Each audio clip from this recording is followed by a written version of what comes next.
Hola chiquillos y chiquillas de cuarto medio. En esta ocasión, esta semana vamos a analizar material teórico y la próxima semana se sube material práctico referente a esto mismo que vamos a ver en el video, ¿ya? Eh, Bien, como vamos a ver el análisis de un cuento, de qué o en qué nos debemos fijar al momento de analizar un cuento, les puse aquí en la portada un gatito negro porque hay un cuento muy famoso de Edgar Allan Poe que se llama El gato negro. Es uno de los cuentos más conocidos y probablemente alguno de ustedes ya lo ha leído, ¿ya? Eh, Algo más le iba a decir, se me olvidó. Ya. ¿En qué elementos nos debemos fijar para analizar un cuento? Muchos. Ya en esta ocasión vamos a ver el título. ¿Qué nos sugiere el título? ¿De qué podría tratar? ¿Cómo se relaciona el título con el resto del cuento? Si es que, por ejemplo, la sintaxis, o sea, el orden gramatical de la frase, tiene un sentido artístico o en realidad es subjetivo, o por ejemplo, tiene directa relación con el protagonista o en realidad con alguna situación o con algún detalle. La polisemia quiere decir con los diversos significados que pueda tener el título. Por ejemplo, puede tener un doble significado, ¿ya? O puede dar a múltiples interpretaciones. También puede ser un anclaje o una alusión a elementos del relato, no a la totalidad del relato, sino a algún detalle que el autor o autora nos quiere hacer, nos quiere destacar, ¿ya? Este es el caso, por ejemplo, del gato negro, como aparecía en la portada, y también del corazón delator, que aparece en esta diapositiva, y también es del mismo escritor, Edgar Allan Poe. Algunos ejemplos de títulos que se nos pueden venir a la cabeza: El vaso de leche, de Manuel Rojas; Los crímenes de la calle Morgue, que también son de Edgar Allan Poe; Autopista del Sur, de Julio Cortázar; Casa Tomada, que también es de Julio Cortázar; y El corazón delator, que es de Edgar Allan Poe, ¿ya? Escogí esto porque encontramos más novelas. Las novelas también podemos tener el mismo mecanismo de análisis, pero como la próxima semana les voy a pedir que analicen un cuento, es por eso que estamos viendo esto, ¿ya? Bien, ¿cuál es el inicio del cuento?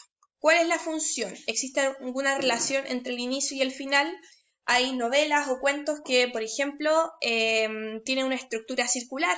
Entonces, en el principio o en el comienzo del relato, puede que de nuevo se retome al final del cuento, que sea una historia que se va repitiendo, ¿ya? No sé si con ustedes leí el año pasado con otro curso un microcuento que se llama Ropa Usada. Creo que con ustedes fue. En ese microcuento trata acerca de una chaqueta que compra un tipo, ¿verdad? La compra en la ropa usada y tiene una pequeña mancha roja, ¿ya? Pero es de cuero y está súper barata. Entonces se va contento, pues. Sale de la tienda súper contento porque compró algo muy barato y cuando apenas sale de la tienda le llega una bala y lo mata. Muere ahí afuera de la tienda de reposada. Cuando está en el suelo, la dependienta, o sea, la mujer que atendía la tienda de reposada, sale de la tienda, le quita la chaqueta y la vuelve a poner en la percha, ya, en el colgador.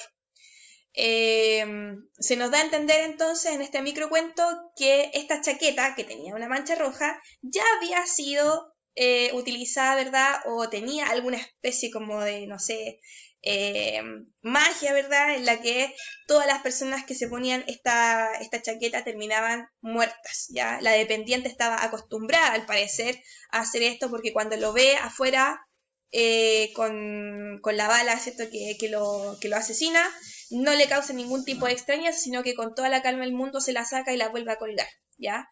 Este tipo de inicio del relato, ¿cierto? Que es de tipo circular, no siempre va a estar presente en los cuentos y las novelas, pero hay que hacer análisis de eso, ¿ya?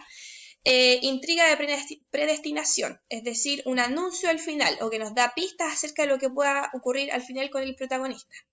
Ejemplo, les puse ahí un cuento de Julio Cortázar, escritor argentino, que se llama Casa Tomada. Y lo que puse aquí en el fragmento es el primer párrafo del cuento. Dice, nos gustaba la casa porque aparte de espaciosa y antigua, hoy que las casas antiguas sucumben a la más ventajosa liquidación de sus materiales, guardaba los recuerdos de nuestros bisabuelos, el abuelo paterno, nuestros padres y toda la infancia. Bueno, este primer párrafo, ¿verdad?, del cuento Casa Tomada podría parecer trivial, solamente una descripción de la casa en la que él vivía con su familia, ¿verdad?, desde pequeño, pero vemos que más adelante, si uno lee el cuento, que no es tan largo, se va a dar cuenta que era muy importante esto, el hecho de que allí hayan vivido sus abuelos y toda su familia, ¿verdad?, en esa casa, porque justamente a medida que vemos el cuento nos damos cuenta que estaba tomada por su familia, ya aunque estuvieran muertos, como que seguían ahí, y entonces la casa se empieza a achicar para él de ser una casa tan grande y espaciosa, no sé, tener por ejemplo 8 dormitorios, entonces empiezan a escuchar ruido en distintas habitaciones y se van teniendo que ocupar menos espacio dentro de la casa, ¿ya? Entonces, aunque el protagonista no le da nada de miedo a esto, ¿ya? El narrador. ¿Desde qué perspectiva temporal, espacial, ideológica se narra? ¿Ya? Si tenemos, por ejemplo, un narrador omnisciente, lo sabe todo, si es narrador testigo, o sea, que observa lo que le pasa a un protagonista, si el narrador es objetivo, es decir, no está dentro del relato y solamente conoce los hechos. O, por ejemplo, si es un narrador protagonista y habla desde su perspectiva personal. ¿Qué tipo de vocabulario utiliza? La distancia con la que narra los hechos, en este caso no la distancia física, sino la distancia como psicológica, ¿ya? Si es que le afectan directamente a él o no. La focalización, por ejemplo, si se escribe desde la conciencia o se escribe desde solamente las palabras dichas, ¿ya? Otro cuento que yo creo que, no sé si lo puse para este año en el plan lector, pero se llama La señorita Cora, que también es de Julio Cortázar. La señorita Cora tiene una particularidad que es mezcla las conciencias de los personajes y no nos dice en qué momento termina de hablar qué personaje. Entonces tenemos que, a medida que vamos leyendo, debemos darnos cuenta que en realidad hay 4 personajes que meten su voz narrativa dentro del cuento y debemos identificarlos incluso en un mismo párrafo. Ya van mezclándose.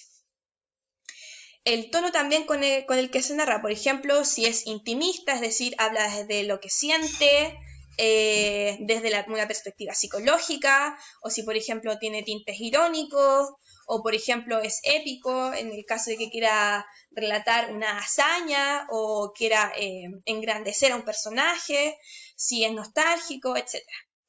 Y aquí tenemos, por ejemplo, si es que es homodiegético, heterodiegético, esto tenía que ver con los narradores, por ejemplo, homodiegético está dentro de la historia, heterodiegético está fuera de la historia, si es que utiliza un estilo directo, es decir, los personajes, o sea, las palabras que aparecen en el cuento son exactamente las mismas palabras que dicen los personajes, o acaso el narrador nos muestra o nos quiere, a través de su voz, explicar lo que quiso decir, ¿ya? Eso. Sigamos. ¿Quiénes son los personajes? ¿Cómo son? ¿Dónde está focalizada la atención? Si es que hay un conflicto interior, es decir, si es que el personaje, por ejemplo, se debate entre 2 tipos de futuro, o por ejemplo, si es que hay una oposición entre los personajes, si es que hay un villano y un protagonista, si es que el personaje evoluciona psicológicamente a un personaje estático. Hay personajes que, por ejemplo, en un cuento piensan de una forma y después, no sé, les pasa algo y cambia su forma de ver la vida. Y aquí tenemos también a los arquetipos y los estereotipos. Los arquetipos son, por ejemplo, no sé, la princesa, el galán, en los cuentos de hadas encontramos la bruja, encontramos al villano, encontramos al Don Juan, que es como este hombre que anda conquistando mujeres, encontramos también al avaro, que es este personaje que que no, lo único que le interesa, ¿verdad?, es las posesiones materiales o el dinero. Entonces, todos esos arquetipos típicos de la literatura tenemos que ver si es que representan, por ejemplo, algún valor o nos dejan alguna moraleja, o en realidad son personajes cómicos que son ridiculizados, ¿ya? Eso es lo que habría que determinar respecto a los personajes. ¿Cómo es el lenguaje que se utiliza dentro del cuento? ¿Se utiliza un lenguaje formal, tradicional, o en realidad se experimenta con el lenguaje? ¿Es un lenguaje irónico, metafórico? Por ejemplo, utiliza el lenguaje figurado, si es que hay contradicciones, si es que hay tensiones, polisemia quiere decir una palabra, por ejemplo, que tiene varios significados, juegos de palabras. Y aquí les puse un fragmento de una novela que se llama Rayuela, que es de Julio Cortázar. En esta novela, los protagonistas son amantes de la literatura y inventan un idioma en el que solamente ellos se podían comunicar, ¿ya? Los protagonistas son jóvenes, adolescentes.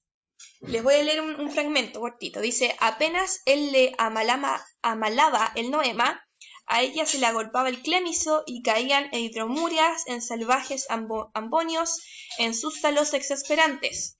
Cada vez que él procuraba relamar las incopelusas, se enredaba en un primado quejumbroso y tenía que embolsionarse de cara al nóvalo, sintiendo cómo poco a poco las armillas se espejunaban, se iban peltronando, reduplimiendo hasta quedar tendido como el trimalciato de ergomanina al que se le han dejado caer unas fílulas de cariaconcia. Bueno, este fragmento, que podría ser muy difícil de leer en voz alta, como me pasó a mí, relata, al parecer, un encuentro como de tipo erótico, ¿verdad?, o amoroso entre estos dos jóvenes, ¿ya?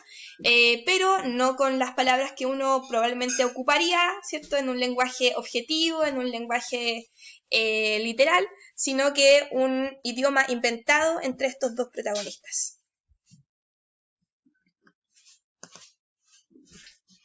El espacio. ¿Dónde transcurre el cuento y qué importancia tiene el espacio? Se trata, por ejemplo, hay muchas descripciones del espacio físico. Hay cuentos en los que el espacio físico no es tan importante, como hay otros en que sí. Ya, por ejemplo, el que una casa sea muy antigua, claro, puede tener otro matiz a que sea, por ejemplo, un departamento nuevo, ¿ya? Es muy probable que ciertas cosas aparezcan más evidentes. El cronotopo tiene que ver con el simbolismo del espacio geográfico. Por ejemplo, si ocurren los hechos en la selva, es muy probable que esto tenga que ver, no sé, pues con las creencias propias de los pueblos que viven ahí, o que, por ejemplo, sea un contexto más sexualizado, por ejemplo, en el caso de las novelas de García Márquez, o que ocurran cosas medio como del realismo mágico, ¿verdad?, en el que se combinan las creencias propias de los pueblos originarios con creencias occidentales, pero de la cultura europea, etc., ¿ya? Y si es que también hay desplazamientos, es decir, si es que los protagonistas viajan, ¿ya? Nosotros creo que el año pasado estuvimos viendo la unidad del viaje en la literatura y ahí veíamos que hay novelas que son propias como de viaje, ¿ya? Está, no sé, La Odisea, está también On the Road, creo que se llama, ¿ya? Hay una película de las que le hablé el año pasado, que se trata acerca de un joven que tiene como problemas con los papás, problemas de convivencia con los papás, se va como a mochilear, ¿verdad? Y después como que descubre el significado de la vida y descubre que los papás, claro, no eran malos, pero todo eso a través como del viaje físico que él realiza, ¿ya? Y que le permiten crecer como persona.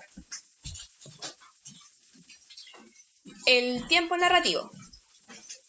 ¿Cuándo se narra el cuento? ¿En qué momento? ¿Verdad? ¿En qué espacio o época?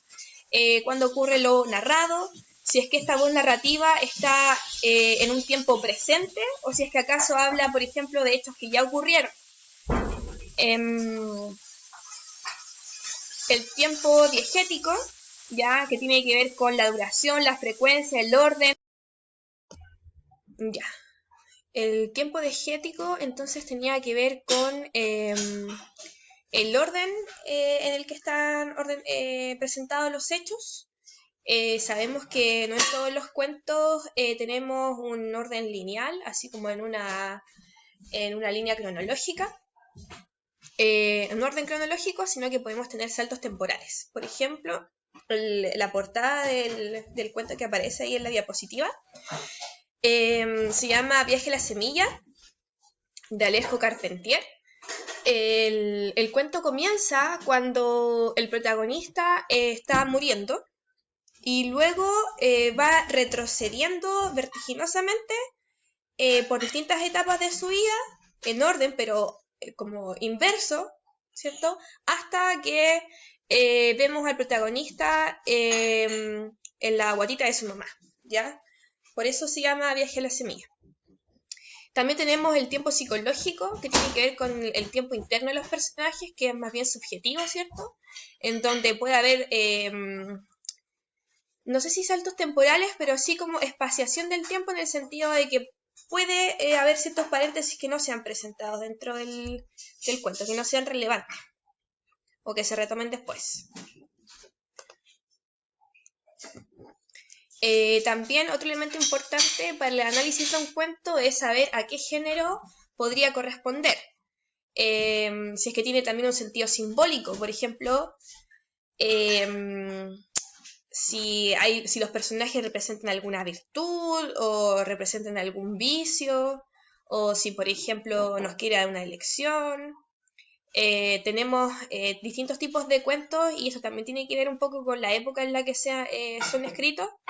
La imagen que puse ahí en la diapositiva es claramente Caperucita Roja y el lobo, ¿cierto?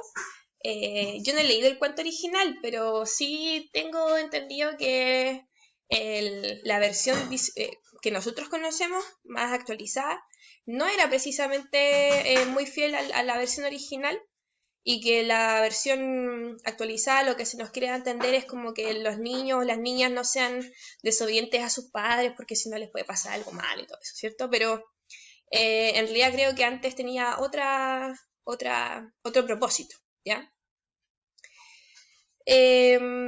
Hay cuentos que pueden ser policíacos, otros que pueden ser thriller, que pueden ser fantásticos si tienen, por ejemplo, elementos de la fantasía, de, no sé, pues, magias y cosas así. O, por ejemplo, puede tener contenido adolescente. Pueden ser trágicos también, pueden ser irónicos, pueden tener que ver con contenido intertextual. Se parecen un poco las categorías también a lo que podríamos encontrar en otras obras artísticas como las películas. Bien, esto, la intertextualidad nosotros la vimos el año pasado, pero por si acaso no se acuerdan, tenía que ver con la relación que tiene una obra artística con otra anterior a esta, ¿ya? Y que puede ser que el tema sea el mismo, o que el personaje sea muy parecido, o que la trama sea similar, y esto no es necesariamente un plagio, ¿ya? El plagio es una copia, ¿sí? Una copia textual del texto original o de la obra original, mientras que la intertextualidad es un diálogo con la obra original, ¿ya? Y de hecho se puede no solamente emparentar con una, sino con varias. Puede tener una relación intertextual con diversas obras que no necesariamente van a ser todas, por ejemplo, literarias, o no necesariamente van a ser todas musicales, ¿ya? El año pasado yo les hablé del personaje de Penélope, de la Odisea. Les dije que era un personaje que lo habían rescatado diversos artistas, que aparece en canciones, que aparece en microcuentos actuales también, a veces con un sentido irónico y otras veces con un sentido muy similar al anterior, ¿cierto? Que era esta mujer que espera el tiempo que sea necesario a su amor. ¿Qué más? Bueno, el ejemplo que les puse aquí es no sé si lo leímos el año pasado tampoco, pero es un cuento, microcuento de Alejandro Jodorowsky, que se llama Cuento de Hadas, y se los voy a leer. Dice, una rana que lleva una corona en la cabeza le dice a un señor, béseme por favor. El señor piensa, este animal está encantado, puede convertirse en una hermosa princesa heredera de un reino, nos casaremos y seré rico. Besa a la rana. Al instante mismo se encuentra convertida en un sapo viscoso. La rana exclama feliz, amor mío, hace tanto tiempo que estabas encantado, pero al final te pude salvar. Bien. Hasta la mitad de este microcuento vemos que es muy similar al típico relato, ¿verdad?, de cuentos de hadas en el que hay un príncipe encantado que está convertido en rana y que la princesa lo tiene que como salvar de esta especie como de hechizo, ¿verdad? Y en el que de nuevo vuelve a ser príncipe. Bueno, el microcuento de Alejandro Jodorowsky postula justamente lo contrario, que al darse este beso, en realidad los dos terminan convertidos en rana. Algo muy parecido a lo que ocurre con Shrek, ¿cierto? Que todos esperábamos que cuando se casara Fiona con Shrek, terminaran los dos siendo príncipes, el galán, ¿verdad? Y la dama hermosa, ¿cierto? Mientras que en la película lo que se nos plantea es que los dos terminan siendo oro, ya y que al final la belleza física no era tan relevante. El final. Si es que acaso el final del cuento es epifánico, es decir, se nos revela algo completamente nuevo o impensado que nos sorprende, y qué importancia tiene esta estructura en dar sentido al cuento. Bueno, ahí aparece más o menos comparado. El cuento clásico tenía un final epifánico en el sentido de que era sorprendente, ¿ya? El cuento moderno puede darnos un final abierto, es decir, abierto a interpretación. No necesariamente vamos a tener un final así como, oh, esto pasó, sino que en realidad la duda de qué pasó, ¿ya? El cuento moderno nos deja más una duda que una certeza. Y en el cuento postmoderno podemos encontrar incluso un final paradójico, es decir, que puede ser contradictorio. En el cuento que les puse ahí, bueno, está hecho cómic, pero es un cuento que se llama No se culpe a nadie. En este cuento, bueno, es muy, muy cortito y empieza cuando un hombre se está poniendo un polerón, un suéter. Bueno, y lo que trata el cuento es como, bueno, puse la manga por aquí, saqué mi cabeza por acá, pero en el que está bueno, está haciendo esta tarea que podría ser muy, muy cotidiana y muy, con mucha falta de importancia, ¿cierto? Uno no se anda preguntando, bueno, ¿qué voy a hacer primero cuando me pongo un polerón? Simplemente lo hace. El autor aquí nos hace como pensar en los procesos que están ocurriendo cuando uno se pone un polerón. Y resulta que el final es bastante como sorprendente, porque a medida que este hombre va poniéndose el polerón, la mano que saca empieza como a tratar de asesinarlo, ¿ya? Entonces no tiene control de sus propias extremidades y el polerón se va apoderando como de sus partes, ¿verdad? Se va como apoderando de su cabeza, de su otro brazo, y termina, al parecer, cayendo por las escaleras.